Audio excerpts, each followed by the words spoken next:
Yeah, it's your boy AG, Corner Man Boxing, Jackal Fitness, here live, my man Callum Johnson. How you doing today, sir? Good man, I'm tired. New York's tired me out, so I'm ready for home now. Well, first, let me thank you for your time and the opportunity you've given us. We really appreciate it. So. No problem. And how's the city treating you so far? Yeah, it's been good. We've seen a few things. We've just been exploring, plenty of walking and eating. Donuts. Is it your first time here? No, I've been a few times. It's my son's first time, so he come to the fight and everything else, and I just said to my partner, like, we might as well stay in the city for a few days. Nice, Take Corbin about and let him see it. So that's what we've done. Yes, sir. So you're coming from where is it, Boston? Boston, Lincolnshire, in the UK. But you fought a few amateur. You won some competitions representing Scotland. Is that correct? Yeah, that's right. Yeah, I boxed for Scotland in the amateurs, and I've got a lot of Scottish family as well. So obviously that's where the Scottish side comes from. And I think I had about 150, 160 amateur fights. Wow, yeah, that's impressive. Had a few. But your nationality is British, correct? Yeah, British. I'm English at the end of the day. My dad's English. You know, my mum was born in England, but my nan, my grandma, she's full on Scottish. Okay. And obviously I've got Scottish blood in me, so that's where that comes from. That's for our American fan base. They might not be too familiar with what goes down in the UK, so I want to inform them and stuff. Yeah, so congratulations, man! You just had a big fight, a big victory. You came out. You looked very impressive that night, man. Yeah, people have. Seems like I've sort of made an impact. Made a bit of a statement with that performance on Saturday. But it's nothing more than I expected from myself, if I'm honest. I sometimes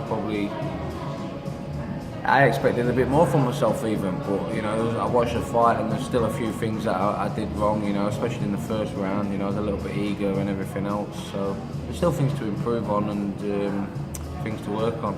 Yeah, right, because you have an outstanding record. I believe 18 and 13 knockouts, 18 wins. 18 and 1 now, yeah, so I think 30 knockouts, so it's it's not a bad record, it's okay, but as you say, we're at the sort of part of my career now where we're going to get some big fights and meaningful fights, and hopefully I can keep knocking these guys out. I saw on Instagram you put on Eddie Hearn's post. You want to fight here June 1st on Madison Square. Yeah, I'd love to do that. Is that one of your dreams, to fight in the Garden? Of course. I think it's every boxer's dream, to fight there. And we did the tour yesterday, and we were just walking around the stadium, and I was like, the arena rather, and I was looking and thinking, wow, imagine coming back here to fight here.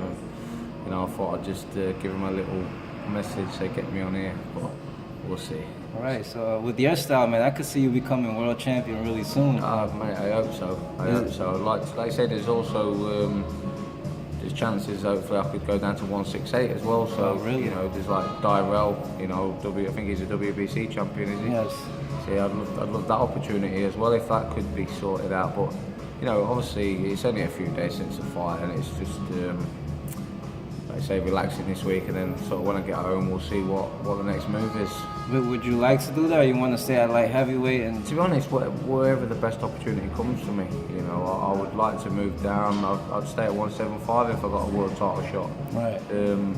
We'll see where the biggest fight comes, the best fight comes. The fight that makes most sense financially as well. Absolutely.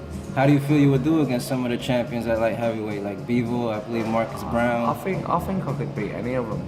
On my day, like the tough fights, I'm not stupid.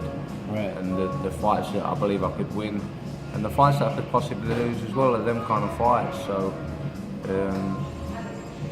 they're exciting fights, aren't they? They're exciting absolutely. fights. Not so much for us, the fighters, because they'll be tough, but for the fans, they're exciting. Yeah, and with the style you have, a knockout, strong puncher that can box as well, very good. I think the fans would love to see some excitement. Obviously the fans know what they're getting with me. They know they're getting knockout punches when I'm in the ring, and I think that's why they enjoy watching me and they enjoy my style, because I do let big shots go, and I tend to let big shots go from the off, and maybe I should not put so much power in every single shot, but I can't help it. I mean, it worked for you last time. Yeah, I like to hit them hard and hit them early. Absolutely. So, you know, I wanted to ask you something that's outside of the boxing. You coming from the UK, are you a football fan as well? Or? Yeah, I am a football fan. I'm not. I can't say I'm a die-hard fan. You know, I used to follow football a hell of a lot more when I was younger. But you know, when I got my own kids and, like I say, busy with boxing, I got my own family. It's hard to sort of fit everything in. It's just my life's just full at the minute. So, but yeah, I'm a Man United supporter. Oh, Man United! Congrats! You guys are just eliminated PSG out of the I know, yeah. That was my dad. Did you ever play football as a child? Yeah, I played a little bit, but nothing. Like, I wasn't any good, you know. So I decided that I ought to try boxing out because my football skills wasn't the best. Okay. Were you always a full boxer, or was there any other sport? No, I've always just boxing really. You know, as a young kid, you know, I used to box with my dad, and we used to mess about, you know, at home in the kitchen and things like that. And he took me down to the boxing club when I was sort of 10. And from, like I say, I had a few years out where I didn't do anything, but I've always been a boxer. I've always enjoyed boxing, and that's all I've ever done really. That's where your biggest passion is. Yeah. I don't know why though. How do you feel about maybe your son one day being involved? Do you think about that or not really? No, I don't think about it too much. But if he wanted to fight, that's what he wanted to do, then I'd support him. But I don't think he's not showing any interest at the minute. And maybe football, right? Yeah, he's into the soccer, football. So that's what he likes at the minute. He's not showing any interest in boxing, and that's a good thing at the minute. Hey, yeah, I mean, you know, it's because usually it gets passed down from, like you said, from your father. I'm hoping he stays away from the boxing gyms. Okay, well there you go. It's good to know. Can we get him on the camera? Yeah. There's his son. You want to give a shout out? Goblin. Want to say hello to the camera? Hello.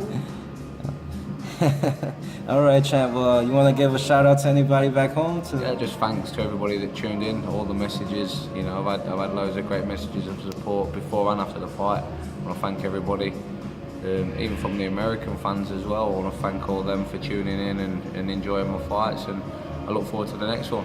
Absolutely, Eddie Hearn, man. We gotta get our guy on June 1st, man, in the Mecca. Bring him home, man. We got. You've heard him, Manady. You've heard him. All right, thank you so much for your time, champ. God bless you, and best wishes to the rest of your career. Cheers, thank you.